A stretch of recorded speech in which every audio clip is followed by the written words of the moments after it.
بسم الله الرحمن الرحيم السلام عليكم ورحمة الله وبركاته. الحمد لله وكفى وسلام على عباده الذين اصطفى أما بعد فأعوذ بالله من الشيطان الرجيم بسم الله الرحمن الرحيم قل هو الله أحد আল্লাহ সুবহানাহু ওয়া তাআলা একক।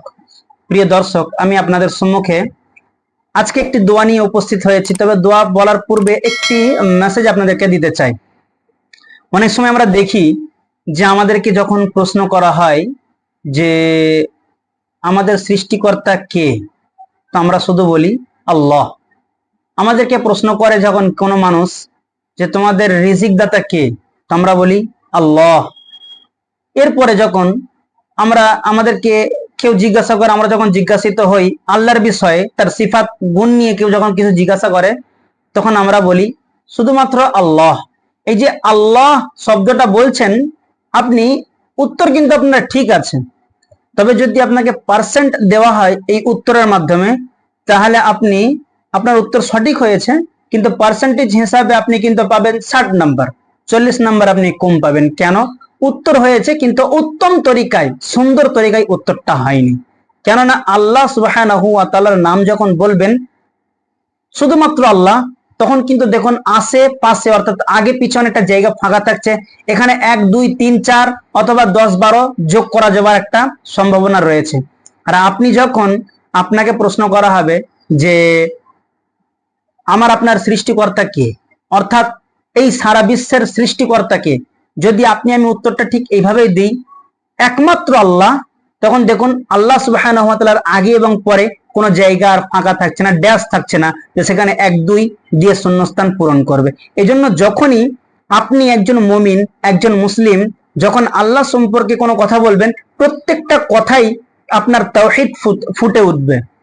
আপনি যেহেতু মুমিন, এজন্য আপনি তাওহীদ ছাড়া চলতে পারেন না, এজন্য আপনার প্রত্যেকটা কথার মাধ্যমে তাওহীদ প্রকাশিত হবে। এজন্য যখন আপনাকে জিজ্ঞাসা করবেন, বা কেউ যদি আপনি যদি কোনো সময় জিজ্ঞাসিত হন যে আমাদের সৃষ্টিকর্তা কে, তো আপনি বলবেন আল্লাহ না, একমাত্র আল্লাহ, এই উত্তরটা দেওয়ার চেষ্টা করবেন। যদি শুধু আল্লাহ বলেন, আপনার উত্তর যে ভুল হবে এমনটা নয়, কিন্তু উত্তম তরিকায় হলো না। আর যখন বলবেন যে একমাত্র আল্লাহ, তখন উত্তরটা পরিপূর্ণ হয়। আশা করছি আপনারা বুঝতে পেরেছেন। আসুন, আজকে আমি আপনাদের সম্মুখে যে দোয়াটি বলতে চলেছি, আমাদের সমাজে আমরা বিভিন্ন সময় দেখি যে বিভিন্ন পরিবারেতে বিয়ে শাদীর একটা মাহল থাকে, যেটা আল্লাহ রাসূল সাল্লাল্লাহু আলাইহি ওয়াসাল্লাম বলেছেন যে কারোর জন্য বিয়ে করা ওয়াজিব হয়ে যায়, কারোর জন্য বিয়ে করা সুন্নাত, আবার কারোর জন্য বিয়ে করা মুস্তাহাব হয়ে থাকে।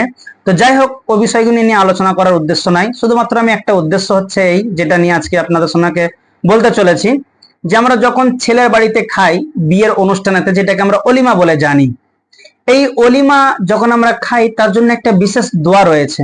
অথবা আপনি যখন শুনবেন যে আপনার একজন ভাই অথবা একজন বন্ধু বিবাহ করেছে, নববিবাহ বন্ধনে আবদ্ধ হয়েছে, তখন আপনার আমার জন্য একটা জিনিস জরুরি হয়ে যায়, মানে আপনার আমার জন্য একটা জিনিস কর্তব্য হয়ে গেল, যে তার নবদম্পত্যের জন্য, তাদের জন্য দোয়া করা।